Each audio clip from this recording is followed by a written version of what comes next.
Jadi lebih ngeri lagi. Biasanya kalau orang punya kelainan seksual ingin berhubungan dengan mayat, itu namanya nekrofilia. Cuma Erich Fromm mendefinisikannya ndak cuma itu. Jadi nekrofilia itu katanya Erich Fromm orang yang tertarik pada kematian. Tingkah lakunya apa? Merusak, destruktif, benci kemanusiaan, rasis, suka pertumpahan darah, penyiksaan, kehancuran, teror. Jadi ada gangguan jiwa semacam ini katanya Erich Fromm. Makanya kamu kemarin kan bingung, kok ada ya orang bunuh diri, ngebom sekalian sama keluarganya. Kamu kan sering, kok ndak masuk akal sih, kok ndak rasional sih. Ya memang ndak rasional, karena memang jiwanya sedang sakit. Jadi kalian coba diraba diri kita sendiri, sejauh mana kita memiliki ciri-ciri kepribadian yang sehat. Mengaji Hening bersama Dr. Fahrudin Faiz. Mari kita simak.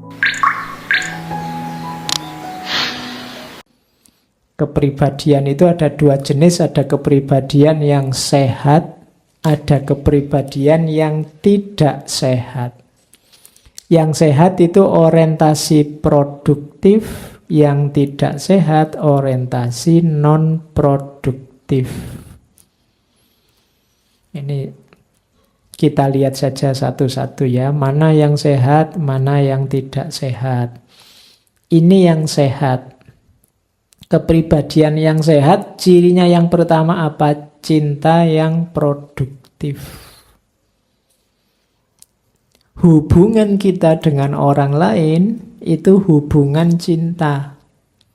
Hubungan cinta itu hubungan yang saling membebaskan meskipun setara. Kemudian cirinya adalah di situ ya. Dulu waktu di filsafat cinta kan itu dijelaskan panjang lebar. Perhatian, tanggung jawab, respect, dan pengetahuan. Care, knowledge, rest. Jadi knowledge pengetahuan, respect, kemudian responsibility, dan care. Jadi kalau orang cinta itu harusnya perhatian, ndak cuek. Kok cinta kok ndak perhatian? Sebenarnya belum cinta. Ya perhatian apa saja. Mungkin yang paling artifisial sampai yang paling dalam. Mungkin seleranya, gaya ngomongnya. Kalau orang cinta itu kan biasanya ngerti, oh biasanya sukanya makan ini, bajunya sukanya warna ini. Itu kan contoh kecil dari perhatian. Kalau cinta kok ditanya yang gitu-gitu ndak bisa jawab, biasanya masih ndak terlalu cinta. Bajunya ya ndak tahu Pak, biasanya bajunya sih ganti-ganti. Kalau makanan kesukaan ndak tahu juga Pak, biasanya asal dibayari apa saja mau. Terus kalau itu ya kalau apa-apa ndak tahu ya berarti ndak ada perhatian. Yang kedua tanggung jawab. Tanggung jawab itu ya peduli. Jangan mentang-mentang membebaskan terus, oh sudahlah kamu bebas saja mau ayo jalan-jalan di luar ndak pakai helm juga ndak apa-apa, ndak, yo janganlah, tanggung jawab, peduli, pakai helm ya. Kalau pasanganmu melakukan hal-hal yang konyol, kita peduli, janganlah, jangan begitu. Itu namanya tanggung jawab. Ya tanggung jawab bukan berarti kalau sudah hamil harus dinikahi ya Pak. Ya ndak cuma itu. Ya termasuk itu seandainya lo ya. Kalau itu sudah hukumnya wajib mughaladhah itu. Tapi ndak cuma itu. Jadi tanggung jawab itu berarti ya kamu ikut masuk dan ikut memperhatikan pertumbuhan kepribadiannya. Respect itu menghargai. Jadi ndak maksa-maksa. Kalau dia sukanya itu ya ndak apa-apa dihargai. Dan yang terakhir pengetahuan. Kalau pengetahuan itu ya kamu harus, biasanya orang suka itu ingin tahu apa saja yang sehubungan dengan yang disukai, yang dicintai. Itu kalau ada temanmu kok kepo terus tentang dirimu, ndak pernah komen sih tapi tiap hari stalking, lihat Facebookmu, lihat itumu, ya kemungkinan ada rasa. Ya, cuma ndak berani ngomong aja. Itu kenapa ada unsur pengetahuan masuk. Dia ingin tahu banyak hal tentang dirimu. Nah, jadi cinta itu ada pengetahuan, penghargaan, tanggung jawab, dan perhatian. Hidup yang produktif itu hidup yang dihiasi oleh cinta yang produktif. Tanda-tanda kepribadianmu sehat. Ciri pertama itu. Ciri kedua, orientasi produktif itu pikiran yang produktif. Jadi pikiran produktif itu cirinya 3. Cerdas, pertimbangan, dan objektivitas.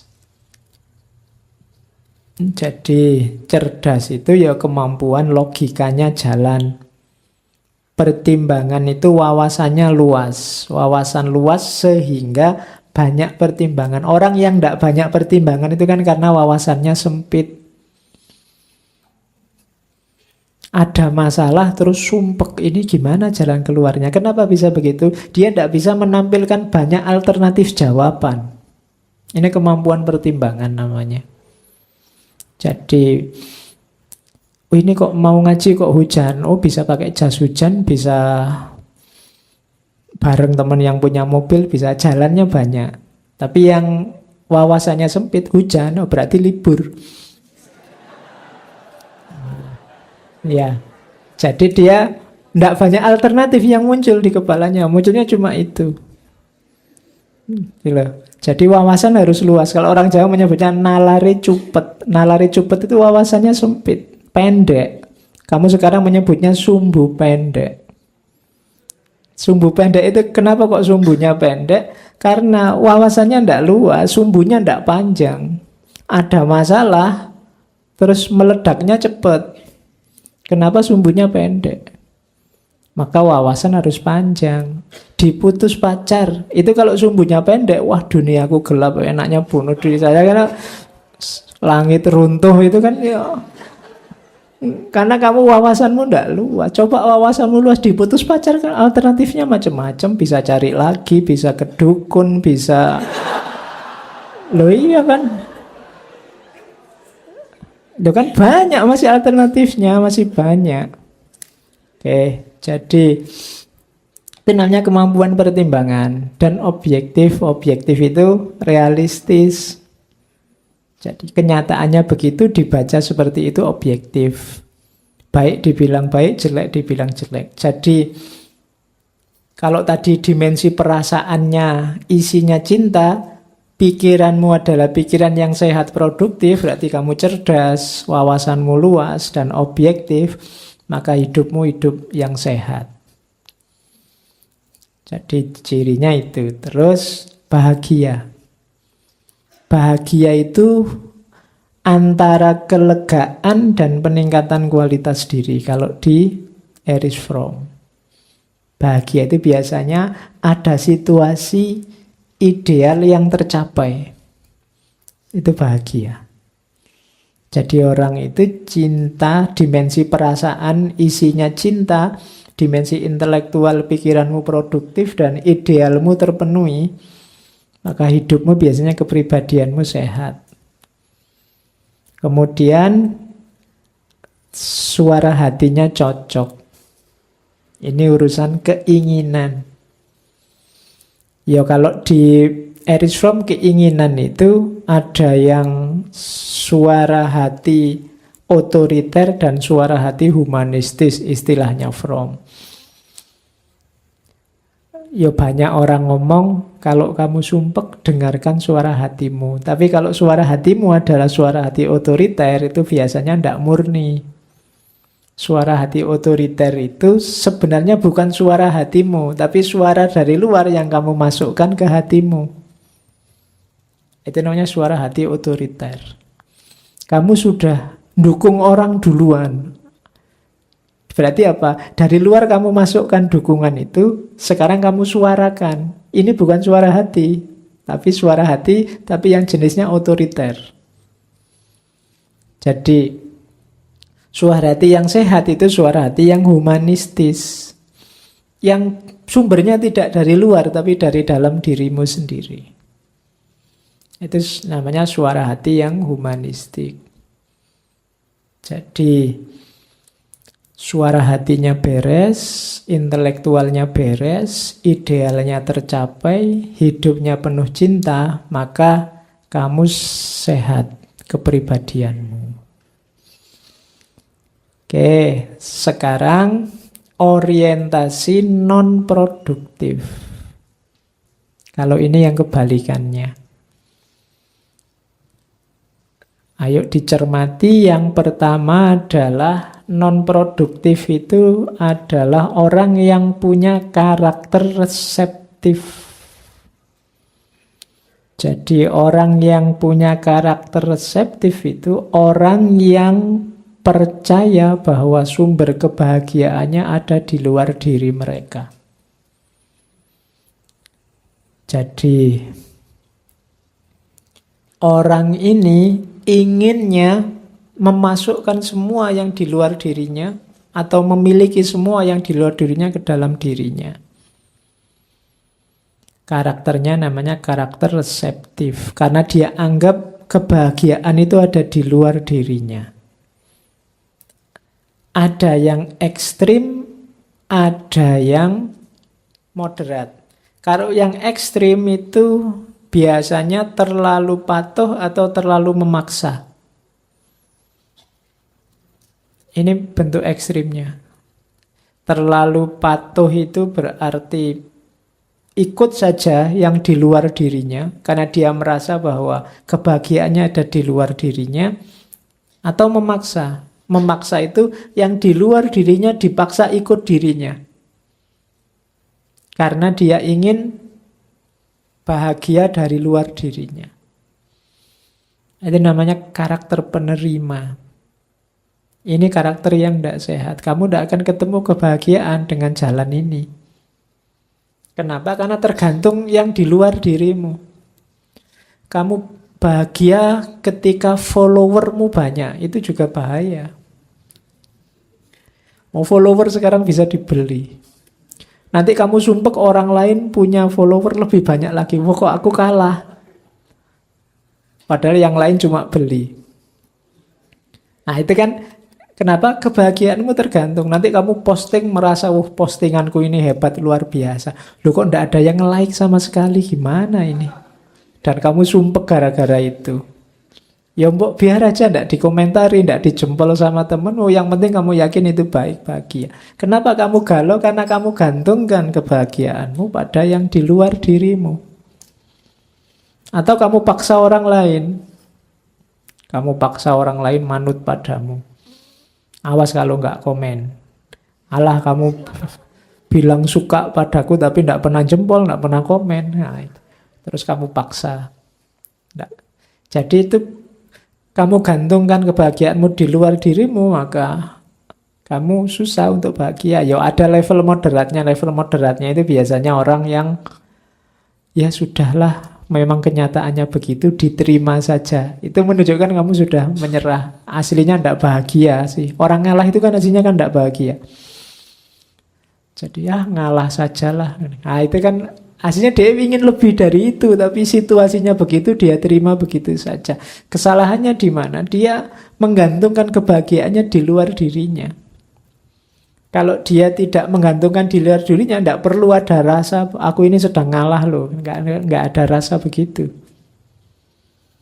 Jadi ini karakter non-produktif.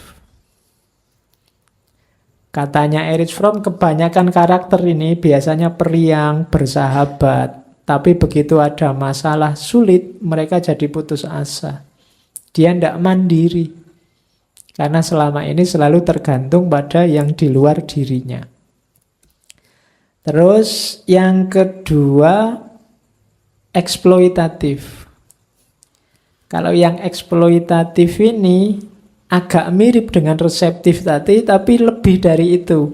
Kalau eksploitatif ini, dia tidak cuma nunggu orang lain memuaskan dirinya, tapi dia bisa mengejar, memaksa agar orang lain bisa memenuhi keinginannya, mengeksploitasi.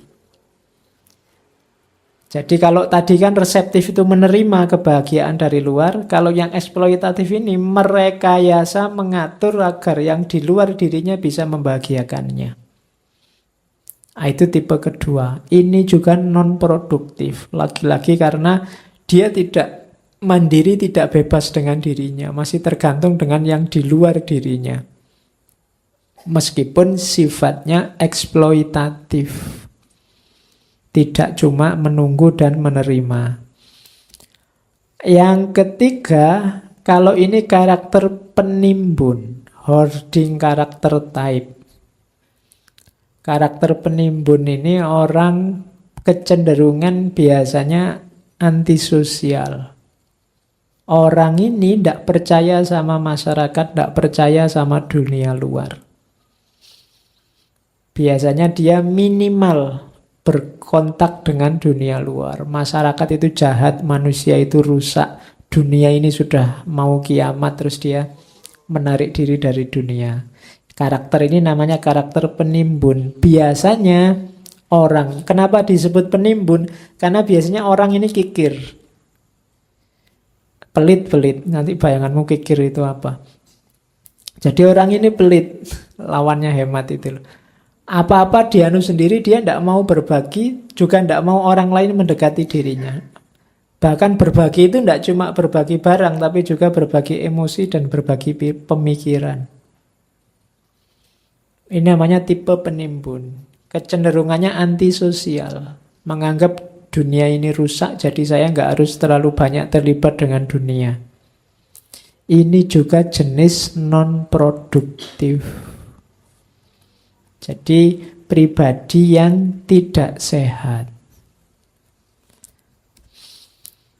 Ada lagi pribadi tidak sehat adalah karakter pasar, marketing karakter types. Ini orang yang kemana-mana yang dipikir untung ruginya.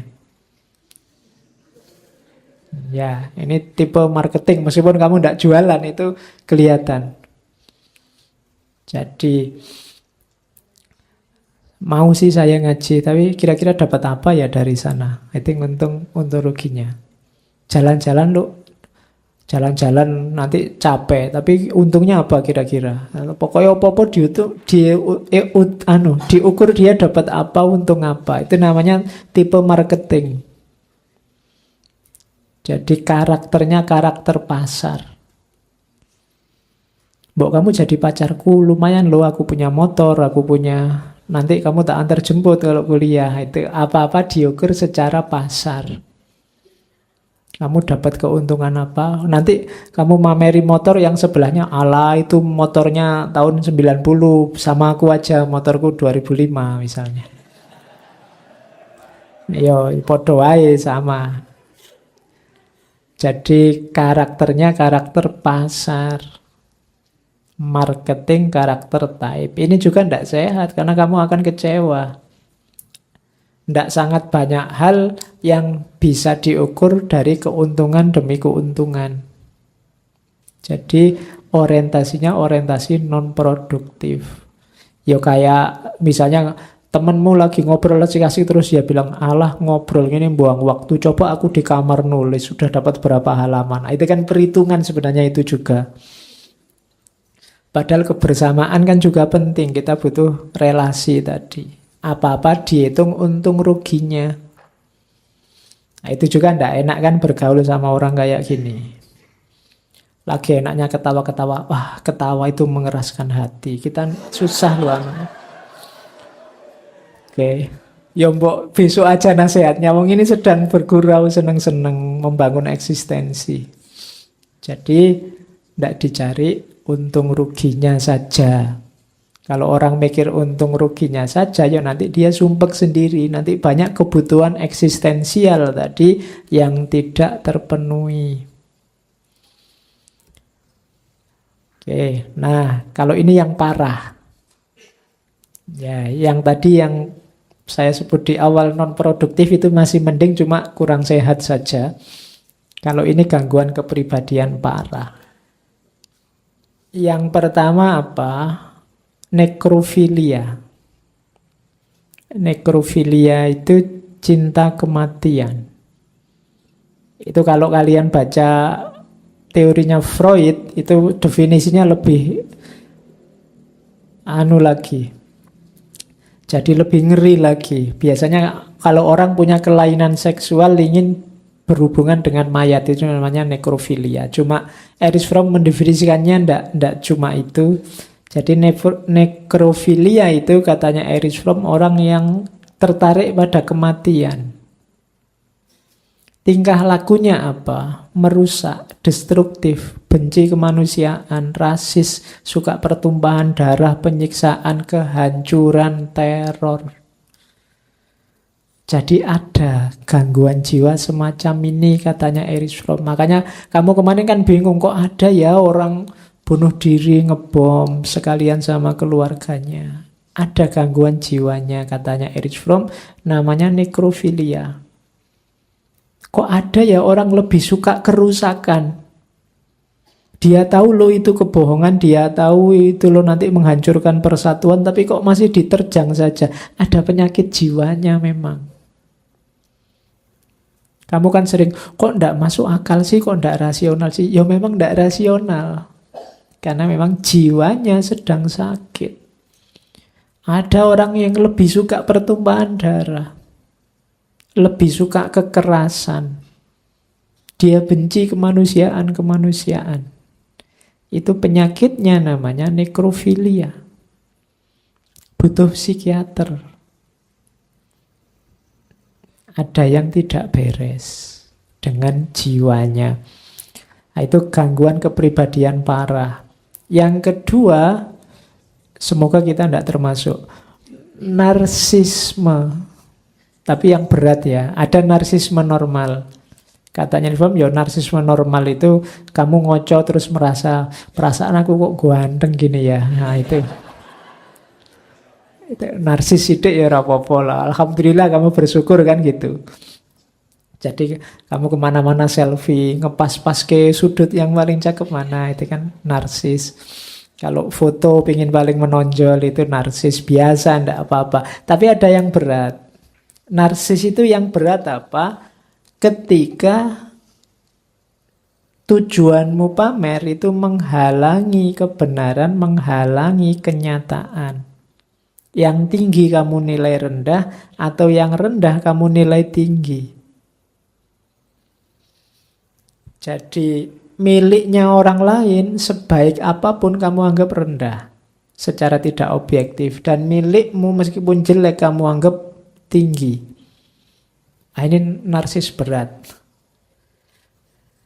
Jadi kamu ngoco misalnya, wow wajahku kok cakep ya dibandingkan artis Korea, itu jauh cakep aku. Itu mulai gawat. Tadi kamu merasa cakep saja enggak apa-apa, tapi kalau sekarang merasa lebih cakep jauh daripada artis Korea, itu mulai enggak beres. Karena kamu sedang membohongi kebenaran.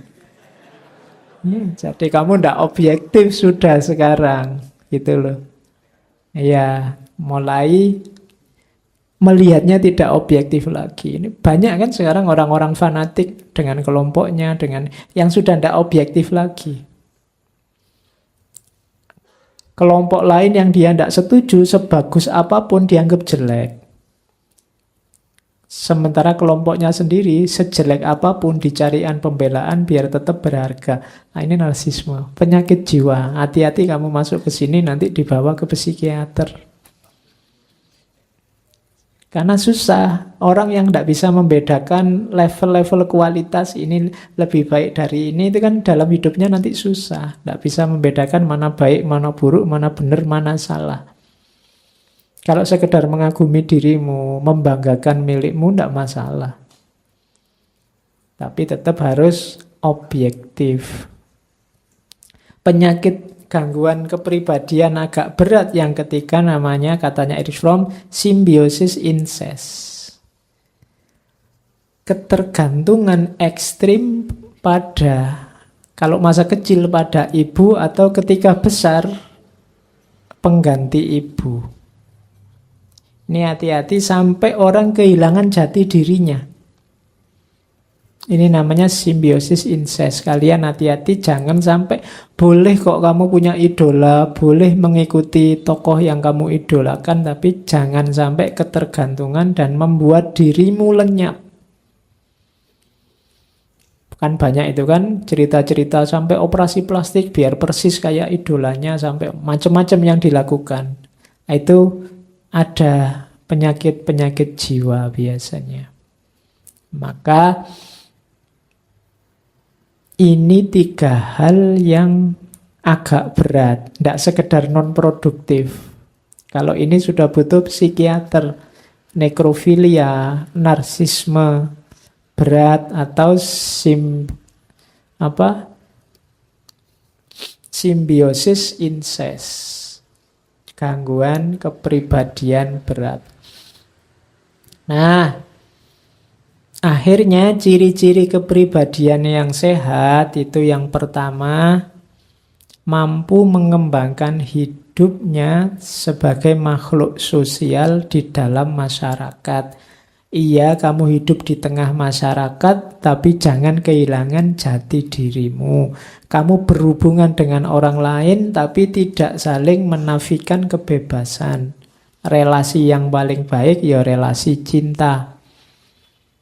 Maka level 2, pribadi yang sehat itu mampu mencintai dan dicintai. Dua-duanya penting. Orang yang tidak mampu mencintai itu susah bahagia juga. Apalagi orang yang tidak dicintai. Apalagi dicintai tapi tidak mampu dicintai. Jangan salah loh, dicintai itu juga butuh kemampuan. Banyak orang yang tidak mampu dicintai. Ketika dicintai, malah bikin susah yang mencintai terus. Itu berarti tidak mampu yang dicintai. Mampu mencintai, mampu dicintai. Oke, hidup itu kan begitu. Kamu harus bisa mengatur, tapi juga bisa diatur. Kalau kamu bisanya hanya ngatur saja, tidak bisa diatur, ya kurang utuh kepribadianmu, karena tidak semua hidupmu kamu yang ngatur. Kamu harus siap juga diatur. Yang ketiga, bisa mempercayai orang dan bisa dipercaya orang. Itu ciri kepribadian yang sehat. Ada yang bisa percaya saja tapi mempercayai orang, tapi dia sendiri tidak bisa dipercaya, atau sebaliknya. Itu hidup yang tidak sehat. Kemudian toleran, solidaritas tanpa syarat. Jadi tanpa syarat itu, oke, aku solider denganmu, aku toleran denganmu, tapi syaratnya ini. Kalau masih ada syarat sebenarnya masih belum toleran, masih belum solider. Berarti apa? Masih belum bisa hidup bersama orang lain. Kepribadiannya masih belum sehat. Pastikan juga mampu menjaga jarak antara dirinya dengan masyarakat tanpa harus merusak masyarakat atau merusak dirinya. Kita terlibat di tengah masyarakat, tapi kita tidak tenggelam di tengah masyarakat. Itu yang pakai slogan dari Sunan Kalijogo yang ngeli ananging ora keli. Mengalir tapi kita tidak hanyut. Jadi itu ciri kepribadian yang sehat. Dan memiliki watak yang produktif tadi, yang dijelaskan di atas. Jadi kalian coba diraba diri kita sendiri, sejauh mana kita memiliki ciri-ciri kepribadian yang sehat. Nah, ini istilah dari Erich Fromm. Dia mengidealkan satu, ini kan ada pengaruhnya Karl Marx, dia ingin masyarakat yang sosialis, komunitarian, humanistik. Kalau bisa ciptakan masyarakat ini. Syukur-syukur di Indonesia bisa. Yang pertama apa? Manusia berhubungan satu sama lain dengan penuh cinta, di mana ia berakar dalam ikatan-ikatan persaudaraan dan solidaritas. Jadi keywordnya ada cinta, ada persaudaraan, ada solidaritas. 3 hal ini kalau hilang di tengah masyarakat, kamu akan merasa tidak nyaman sekali hidup di tengah masyarakat itu. Di tengah masyarakat yang kehilangan cinta, kehilangan persaudaraan, dan kehilangan solidaritas. Maka hidupkan 3 hal ini demi kenyamanan sosialmu. Masyarakat, sosialisme, komunitarian, humanistik. Yang kedua, setiap orang mencapai pengertian tentang diri dengan mengalami dirinya sebagai subjek dari kemampuan-kemampuannya, bukan dengan konformitas. Kata kuncinya pemahaman diri, pengalaman diri, dan kemampuan diri. Jadi di tengah masyarakat, pahami dirimu, jalankan hidupmu sesuai identitasmu, dan kembangkan kemampuanmu. Bukan konformitas itu berarti apa? Bukan mengalir saja, manut saja dengan situasi di tengah masyarakat. Di situ nanti lahir masyarakat sosialisme, komunitarian, humanistik. Yang ketiga, setiap orang akan memiliki kesempatan yang sama untuk menjadi manusiawi sepenuhnya. Jadi, ini ciri yang ketiga. Setiap orang jadi manusia yang sebenarnya. Bukan lagi barang, bukan lagi binatang. Barang yang bisa diseret kemana-mana, atau binatang yang hanya berlandaskan kodratnya. Kemudian yang terakhir, setiap orang mampu bekerja produktif sesuai dengan tuntutan lingkungan sosialnya, sekaligus mampu berpartisipasi dalam kehidupan sosial yang penuh cinta. Berusahalah mewujudkan masyarakat jenis ini.